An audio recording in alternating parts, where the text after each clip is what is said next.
Welcome to another lecture series on data structures. So in the last lecture, we have discussed about how to create a list, correct? So how to create a list with a number of elements. So once the list is created, you can perform any operation on the list, such as insert. If you want to insert a value at a specific position, yes, you can insert. If you want to delete an element, you can delete. If you want to traverse through the list and if you want to print all the elements in the list, you can do that operation also. And if you want to find an element, you can find. So once the list is created, all these operations can be performed. So today's lecture, we will see how to insert a value or insert an element at a particular position in the list that is created. So insert operation is used for, as I've said before, it is used for inserting an element at particular position in the existing list. You can, if you want to insert an element into the last position of the array, it is very easy. All you need to do is to increment the size of n by 1 and you can easily insert the element into the last position. But inserting element in a particular position anywhere in the middle of the array is quite difficult since it involves all the subsequent elements to be shifted one position to the right before inserting the value. So let us see the routine to insert an element into the array.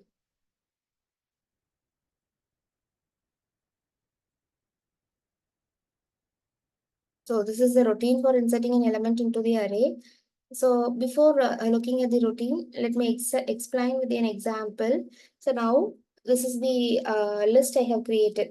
So list is created with the maximum size of the list is 10, but I have inserted only 5 elements into the list. So it is created with 5 elements. Now I want to insert the value 15 at position 2. So what is the position 2? What is the value initially at position 2? So initially there is a value 20 at position 2. So now I want to insert at this position a new data element which is 15.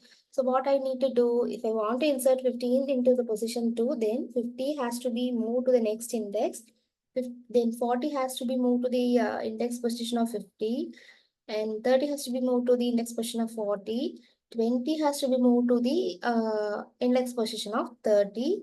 And then I can insert 15 into the position of 20. Correct?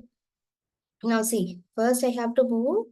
So 50 to here, then 40 here, then 30 here, then 20 to here, and then I can insert the value 15. Yes.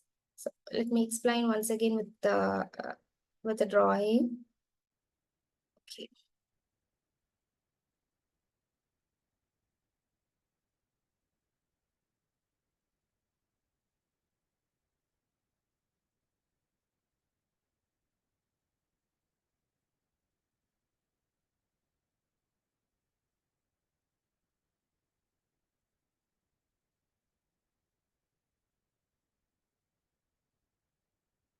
So first, so this 50 has to be moved here. Then what I have to do? Then uh then I will move 40 to this position. Again, I will move 30 to this position. Then I will move 20 to this position.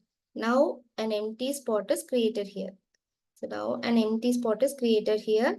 So at this particular spot, I can insert the value 15. So here it requires 4 shift operations. So 4 values need to be shifted to the right before inserting a value. So now let us see the routine for inserting the same.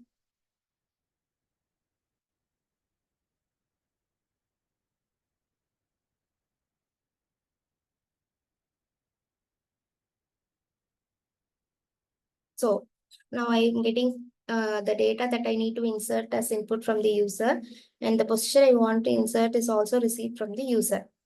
Now, if you have to check if this position is equal to n. If this position is equal to n, what does this indicate? The array is overflow. There is no more space left to insert.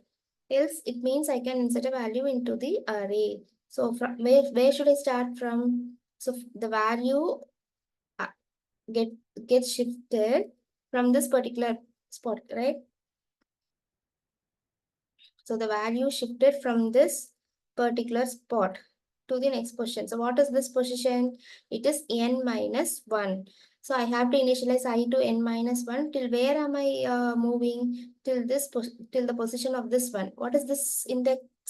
The position is 2, but the index is 1. That is position minus 1. So I will shift only till position minus 1, after which I will not shift the values. So the condition is I is greater than or equal to position minus 1.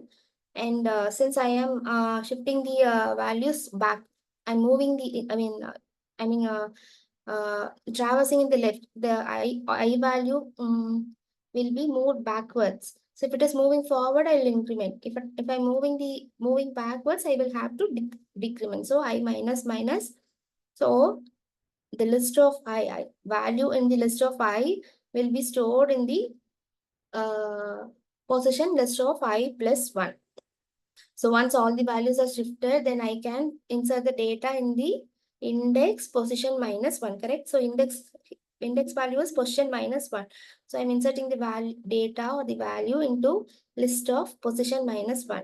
So now I have added one value. So the size of the list will be incremented by 1, n equal to n plus 1. So this is how you insert a value into the array. Hope you understood. So in the next lecture, we will see how to delete a value from a particular position. So keep watching. Thanks for watching this lecture.